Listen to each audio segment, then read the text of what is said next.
आज हमारे देश में ये साबित हो रहा है। मुझे याद है कि 3 साल पहले मैंने ये बात कही थी कि मुसलमानों के लिए सारी पार्टियां खतरनाक हैं। देखना यह है कि कौन कम खतरनाक है। गंदों में हमें चुनना है कि कौन कम गंदा है। ऐसे में अगर आपको ये लगता है जो राहुल गांधी की मोहब्बत की दुकान थी वो असली थी, तो माफ कीजिएगा, वो फर्जी है। राहुल गांधी की मोहब्बत की दुकान नकली है और राहुल गांधी खुद झूठा इंसान है, क्योंकि उसके रहते हुए, उसकी पार्टी के रहते हुए उनके स्टेट में मुसलमानों का एक बड़ी आबादी के द्वारा नरसंहार करने की, उनको काटने की, उनको मिटाने की, उनकी मस्जिद गिराने की बातचीत की जा रही है। मोहब्बत की कुल मिला के दुकान नकली साबित हो रही है। भीड़ मुसलमानों की मस्जिदों को गिराने की बात कर रही है। सोचिए दोस्तों, ये भीड़ आप देख रहे हैं जो मुसलमानों के नरसंहार की बात कर रही है, ये कहीं और नहीं, देश के गद्दारों को गोली मारो, सालों को मुल्ले सुल्ले नहीं चलेंगे। इंडिया है हम आपका नहीं, किसी के बाप का। ऐसे खतरनाक नारों के साथ शिमला के सिजरौली में मुसलमानों के खिलाफ नफरत का प्रदर्शन करता हुआ बहुसंख्यक समाज आप देख लीजिए। यहाँ पर कांग्रेस की मोहब्बत की दुकान की सरकार है। दूसरे वीडियो को महिला जिसमें बकर बकर कर रही हैं, इन ताई को अगर आप सुनेंगे तो ये कह रही हैं कि एक दिन हिंदू इस मस्जिद को जरूर तोड़ेगा। ये ताई हिमाचल में रह रहे मुस्लिम मजदूरों को रोहिंग्या के मुसलमान कह के संबोधित कर रही है। वीडियो में दिख रहे युवाओं पर मुझे अफसोस नहीं हो रहा है, क्योंकि वो तो गुंडे हैं और आतंकवाद की तरफ बढ़ रहे हैं। लेकिन इस ताई पर तरस आ रहा है दोस्तों, जिसे ये नहीं मालूम कि मुस्लिमों के प्रति फैलाई जा रही नफरत से कोई आर्यन मिश्रा भी मर सकता है। और वहां के मुख्यमंत्री सुखविंदर को भी शर्म नहीं आ रही कि जिनके पिता एक ट्रक ड्राइवर थे और वे जानबूझकर मुस्लिम मजदूरों की तरफ ध्यान नहीं दे रहे। और अगर यही हाल रहा तो हर मजदूर लिंचिंग में मारा जाएगा। मेरे दोस्तों, जरा आप नरसंहार के नारे सुनिए और ताई को सुनिए। ये वोट बैंक की राजनीति हर नेता ने की है, और जो यहाँ से बाहर से आके रोहिंग्या और भी यहाँ पे जो लोग आए हैं उनकी बिना रजिस्ट्रेशन किए 190 की रजिस्ट्रेशन है 2010 से 2014 तक, और अब ये 2000 से ऊपर चले गए हैं। मैं ये चाहती हूँ कि हर जगह इनको बिठाया गया है। रेडी वाले हैं, आप कोई भी कार्य कर रहे हैं, और जो हमारे हिंदू वर्कर्स हैं उनको ये बैठने ही नहीं देते। और जगह जगह जैसे मस्जिद का मामला है, 2010 से शुरू होकर 2014 तक 4 मंजिला भवन बन गया, जहाँ से महिलाएं बच्चे गुजर नहीं सकते, और शुक्रवार के दिन वहाँ पे इतनी लड़ाइयाँ होती है। और मस्जिद का मामला है, मस्जिद तो हिंदू तुड़वा के रहेगा क्योंकि लोकेलिटी में है, इसके लिए हमारी लड़ाई जारी रहेगी। अभी तो ये प्रदर्शन है, आगे आगे लड़ाइयाँ होगी और हिंदू समाज इसके लिए एकत्रित होगा।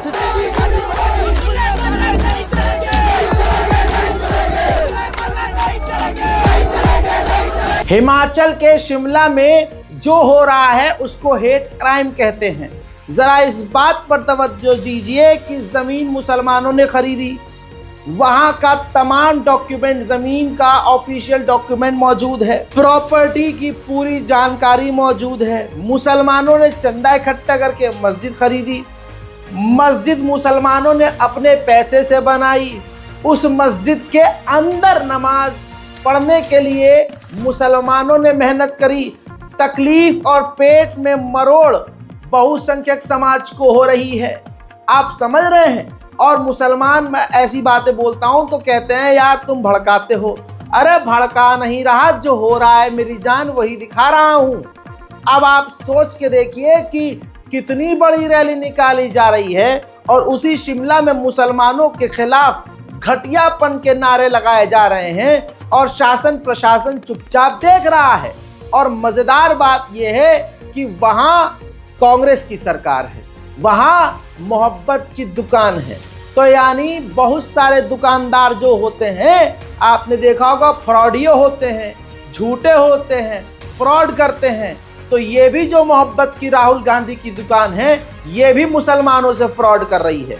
जरा एक एक लाइन को सुनिए और इस भीड़ का गुस्सा देखिए जो सिर्फ और सिर्फ इसलिए है क्योंकि ये मुसलमानों ने यहाँ मस्जिद बना ली है।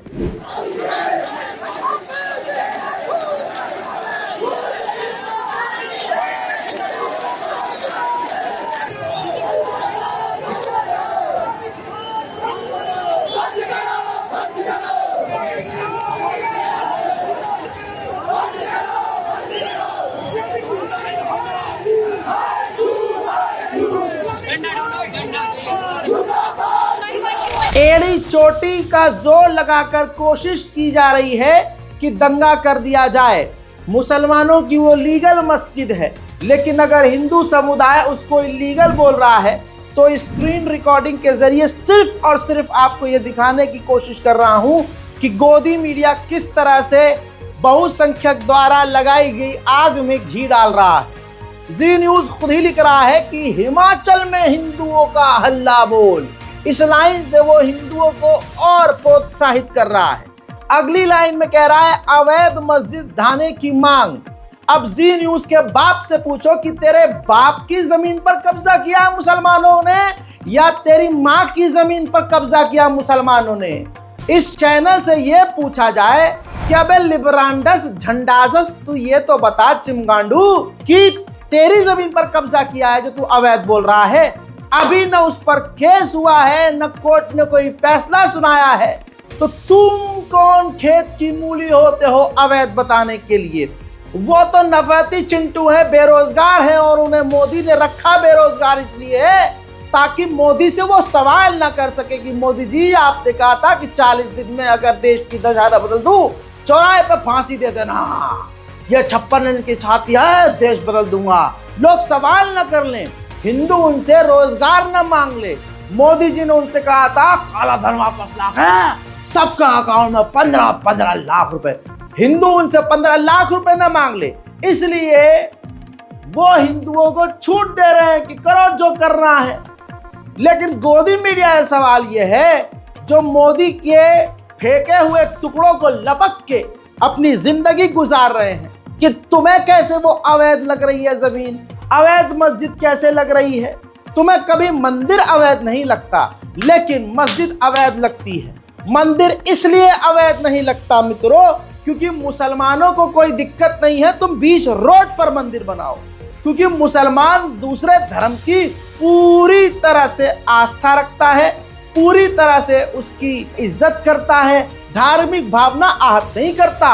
हमें तो मार दिया जा रहा है, मस्जिद को तोड़ दिया जा रहा है, तब भी हम सब्र से काम ले रहे हैं ताकि हमारे देश में आग न फैले। लेकिन तुम ये नहीं देख रहे हो कि तुम्हारी और भाजपा की फैलाई गई नफरत के द्वारा आर्यन मिश्रा जैसे हिंदू लोग भी मारे जा रहे हैं। लेकिन ये आज के हमारे हिंदू भाइयों को समझ में नहीं आ रहा है। इतनी नफरत खोज दी गई है इनके दिल दिमाग में कि सब के सब पागल हो गए। आप खुद देखिए, मैं आपको कॉपीराइट के चलते नहीं दिखाऊंगा, लेकिन जी न्यूज चीख चीख के कह रहा है कि हिंदुओं ने हल्ला बोल दिया, अवैध मस्जिद के निर्माण पर विरोध प्रदर्शन किया। कुल मिलाकर ये गोदी मीडिया खुद दंगा चाहता है। वो झूठे राहुल गांधी, उनके इस्लामोफोबिक नेता सदन में कह रहे हैं खड़े होकर, जो कि हिमाचल प्रदेश के नेताजी हैं, वो कह रहे हैं 190 से बढ़कर 1900 से ज्यादा हो गए। और वो अनिरुद्ध जो नेताजी हैं कांग्रेस के, इतना जहर उगल रहे हैं वो कांग्रेस के नेता कि मोहब्बत की दुकान पर इसको कहते हैं मूत देना। राहुल गांधी की मोहब्बत की दुकान पर मूतता हुआ उन्हीं का इस्लामोफोबिक नेता, और कह रहा है वहां के मुसलमानों को कि ये रोहिंग्या हैं, ये घुसपैठियां हैं। यानी कांग्रेस पार्टी मोहर लगा रही है कि दूसरे इलाकों से जो मुसलमान वहां जाकर काम कर रहे हैं वो विदेशी मुसलमान हैं, तो या तो उनकी मॉब लिंचिंग कर दी जाए जैसे बहुसंख्यक समाज कर ही रहा है, और फिर उनको कह दिया जाए तो विदेशी है भाई, मॉब लिंचिंग कर देंगे, तुम्हें क्या है, वो तो विदेशी था भाई। या फिर ये कह दिया जाएगा तुम्हें क्यों तकलीफ हो रही है भाई, हम तो डिटेंशन कैंप भेजेंगे इनको। ये भारत के है ही नहीं, ये एक बड़ा षड्यंत्र है जिसमें कांग्रेस और बीजेपी दोनों शामिल हैं। कांग्रेस और बीजेपी एक ही सिक्के के दो पहलू हैं, ये चीज समझने में आपको बहुत ज्यादा समय लग रहा है, मुझे भी लगा था। सदन में खड़े होकर कांग्रेस पार्टी का अनिरुद्ध जो नेता है वो ये तक कह देता है कि 2 दिन में वो मस्जिद गिरा देनी चाहिए। देखिए कैसी स्थिति उत्पन्न हो रही है प्रदेश में। जो रोज नए लोग आ रहे हैं, कोई जमात वाले आ रहे हैं, कहीं आ रहे हैं जिनका अता पता ही कोई नहीं। क्या ये रोहिंग्या मुसलमान है? मैं खुद अध्यक्ष महोदय 1-2 जनों को जानता हूं जो बांग्लादेश से आए हैं, उसकी वेरिफिकेशन होनी चाहिए। मैं इस सदन में आपके माध्यम से मुख्यमंत्री महोदय को बोला।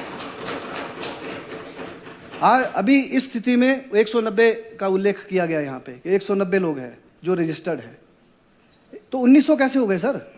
आप किसी भी बाजार में चले जाइए, चाहे संजौली बाजार चले जाइए, चाहे ढली चले जाइए, कसुमटी चले जाइए, लक्कड़ बाजार चले जाइए सर, जगह जगह पे लोगों के चलने की जगह नहीं है। मैं आपसे मांग करता हूं कि इसको जो हटाया जाए, 190 लोगों की वेरिफिकेशन करी जाए और बाकी जो है साफ करे जाए सर। टाइम हो रहे हैं रॉबरी। आज संजौली बाजार में, छोड़ो परे लोर बाजार में, चाहे लोर बाजार सुरंग के अंदर औरतों का सर चलना मुश्किल हो गया है। ये मैं बोलना चाहूँगा आपको। ऐसे ऐसे कमेंट पास होते हैं, मैं व्यक्तिगत गवाह हूँ उस बात का। मैं आज क्राइम हो रहा है, ड्रग्स का क्राइम हो रहा है, चोरियाँ हो रही हैं सर। लव जिहाद जो सबसे बड़ी बात है सर, इसके ऊपर भी ध्यान देने वाली बात है, जो कि हमारे देश के लिए, प्रदेश के लिए बड़ी खतरनाक बात है सर। वायलेंस हो रहा है सर, लड़ाई झगड़े हो रहे हैं। क्या हमारे लोकल लोगों ने शुरू करा सर वायलेंस? ये भी पता करा जाए। शुरू उन्होंने किया, उसके बाद जो है लोग पुलिस थाने का घेराव भी किया है और उस क्षेत्र का घेराव भी किया है और धरना प्रदर्शन भी किया।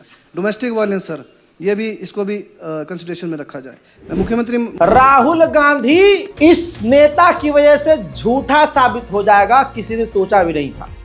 मैं जब हमेशा से राहुल गांधी का प्रशंसक रहा हूं, उनके अच्छे कामों की तारीफ की है आज तक, और आज इस बयान को सुनने के बाद मैं पूरी तरह से राहुल गांधी की पार्टी और उनकी आलोचना करने पे आ गया हूं। तो आपको भी एक बार सोचना चाहिए कि राहुल गांधी की पार्टी सिर्फ दोगली पार्टी है, झूठ बोल रही है। अरे क्या करवाना चाहते हो भाई शिमला में? अब ऐसे बयान के बाद वो जो सड़कों पर बेरोजगार हैं वो क्या करेंगे? वो तो और मुसलमानों के खिलाफ जहर उगलेंगे। देखिए, प्रभु श्री राम का झंडा सनातनी भूमि पर फिर से लहरा रहा है, क्योंकि आज सनातनी नहीं जाता तो याद रखना हमारी हकार की आंखें से गुलाम हो जाएगी। नहीं चलेंगे। भारत माता की जय।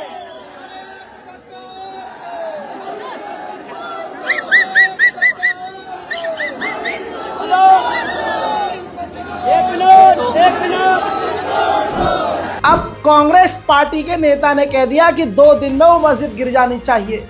असदुद्दीन ओवैसी ने साफ कहा है कि ये जो कांग्रेस है बीजेपी की जबान बोल रही है। अब सोचिए, असदुद्दीन ओवैसी सही कह रहे हैं या आपकी वो फर्जी मोहब्बत की दुकान वाला लौंडा आपका सच बोल रहा है? भाई वो तो झूठा साबित हुआ है पूरी तरह से। उसकी पार्टी में नफरत के कीड़े हैं भाई।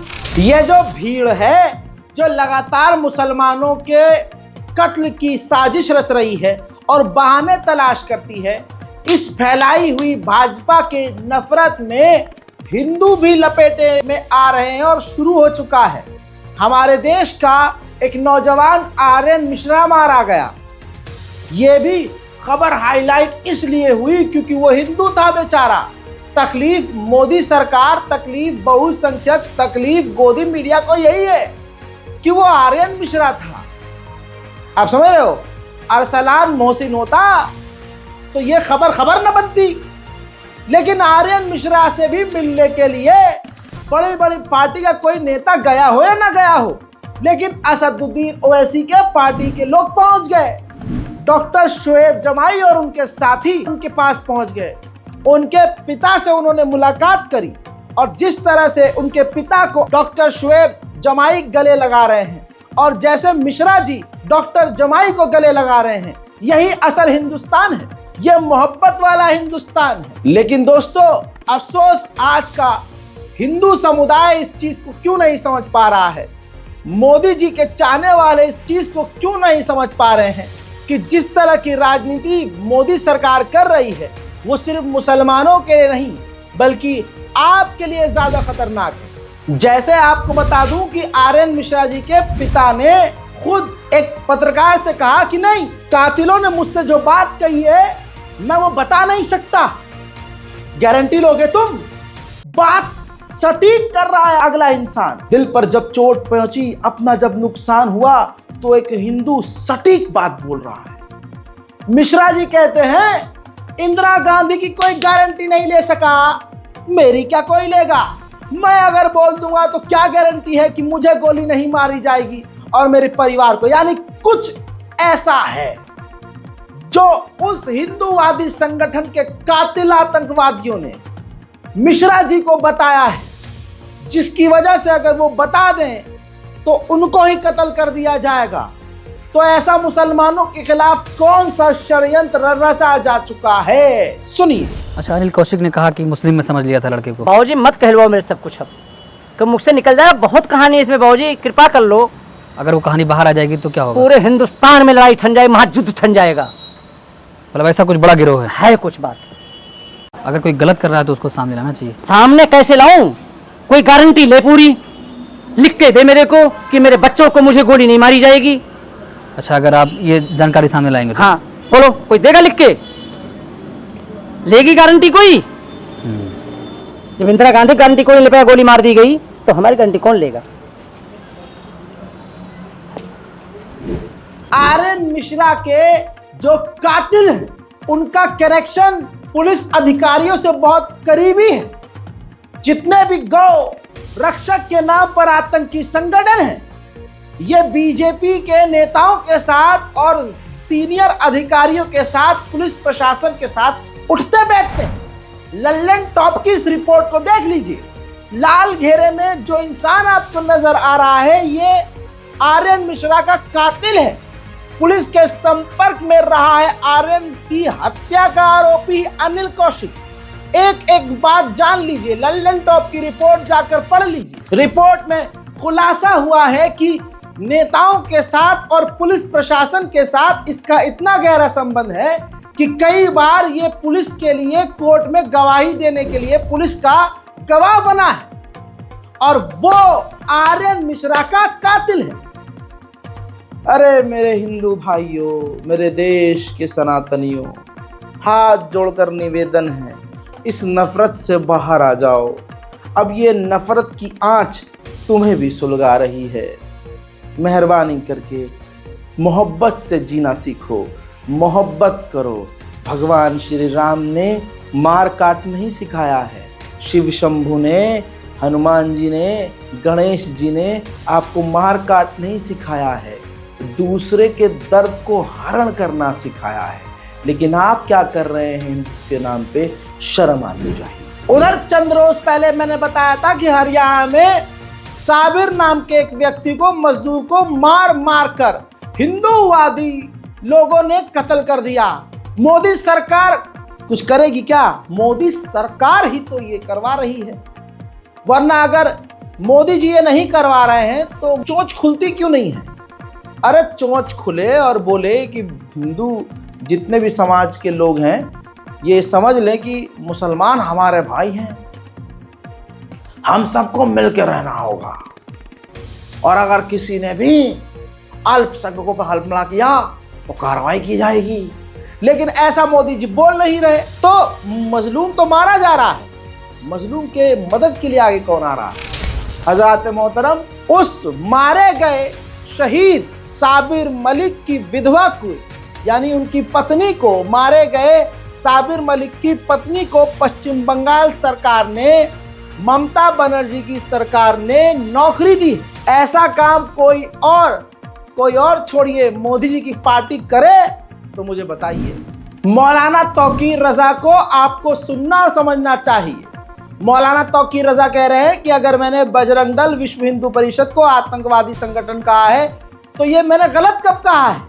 अरे हम तो अपने बच्चों को कंट्रोल में रखते हैं, क्योंकि अगर हमने कंट्रोल छोड़ दिया फिर क्या होगा, जवाब देना मुश्किल पड़ जाएगा। क्योंकि देखिए, ये बात हकीकत है कि मुसलमान नहीं चाहता कि देश में दंगा हो, और मुसलमान नौजवान अपने बुजुर्ग के पीछे चल रहे हैं कि भाई जो हमारे आलिम कह रहे हैं, जो हमारे बड़े कह रहे हैं, हम मानेंगे। अगर हमें भी खुले सांड की तरह उनकी तरह छोड़ दिया जाए तो फिर देश में बचा ही क्या। अब एक सुअरों का झुंड है, वो शेर को पकड़कर अकेला मार रहा है, या सुअर झुंड में आकर किसी मोहल्ले में गंदगी मचा के जा रहे हैं, तो इसमें वो सुअर रहेंगे, शेर नहीं हो जाएंगे, है ना भाई। तो मौलाना तौकीर रजा को पहले आप सुनिए और समझने की कोशिश कीजिए। मुझे गिरफ्तार किया जाना चाहिए अगर मैंने कोई बात भड़काने की है, और जो कुरान को जलाने का काम करते हैं वो भड़काने का काम नहीं। हम तो अपने बच्चों को कंट्रोल में रखने का काम करते हैं। अगर हम जैसे लोगों को गिरफ्तार कर लिया जाए और हम जैसे लोगों अगर हमारे बच्चे हमारे कंट्रोल से बाहर हो जाएं तो इनको जवाब देना मुश्किल हो जाएगा। तो उलमा की हुकूमत को चाहिए कि उलमा की ख़ास तौर से तवज्जो दें, क्योंकि हमारे उलमा, हमारे दानिश्वर हजरात जो हैं अपने बच्चों को कंट्रोल में रखते हैं, और उनको ख़ास डायरेक्शन ये दी गई है कि किसी भी हालत में कानून का लिहाज रखना है, कानून अपने हाथ में नहीं लेना है। मैंने जो कुछ भी कहा है, अगर आरएसएस की तरफ अंगुश नुमाई करना ये इसके लिए मैंने कोई गुनाह किया है तो मुझे गिरफ्तार किया जाना चाहिए। बजरंग दल आतंकवादी संगठन है, आतंक फैलाने का काम कर रहा है, देश को नुकसान पहुंचाने का ये लोग काम कर रहे हैं। हमें इनसे तकलीफ ये नहीं है कि ये मुसलमानों का नुकसान कर रहे हैं, बल्कि हमें तकलीफ ये है कि मुसलमानों का ये समझ रहे हैं कि हम नुकसान कर रहे हैं, असल में ये देश का नुकसान कर रहे हैं। हम देश प्रेमी लोग हैं और देश का नुकसान हमें तकलीफ पहुंचाता है। बिहार के कटिहार में रामगिरी ने जो गिरी हुई बात, गुस्ताखे रसूल ने जो गिरी हुई बात हुजूर पाक सल्लल्लाहु अलैहि वसल्लम के खिलाफ की, उस पर बिहार के कुछ मुसलमान जाग गए और उन्होंने जबरदस्त प्रदर्शन किया। देखिए।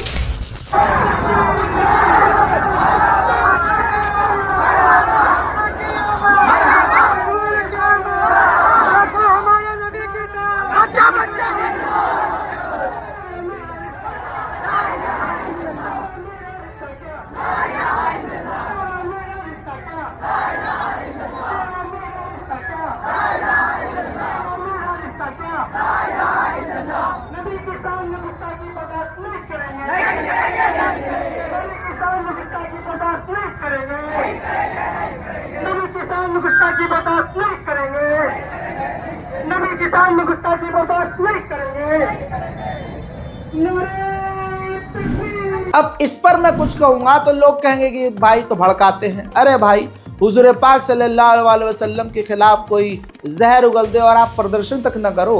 अरे संविधान न्यायपालिका हमें पूरा का पूरा अधिकार देती है कि हम कोर्ट जा सकते हैं, पुलिस कंप्लेंट कर सकते हैं, विरोध प्रदर्शन कर सकते हैं। भाई यही बात बोल देता हूं तो लोगों को लगता है कि मैं भड़का रहा हूं। फिलहाल की इस रिपोर्ट में इतना ही। आ रहा हूं थोड़ी देर बाद फिर से और भी भारत की तमाम बड़ी खबरों के साथ। तब तक के लिए जय हिंद।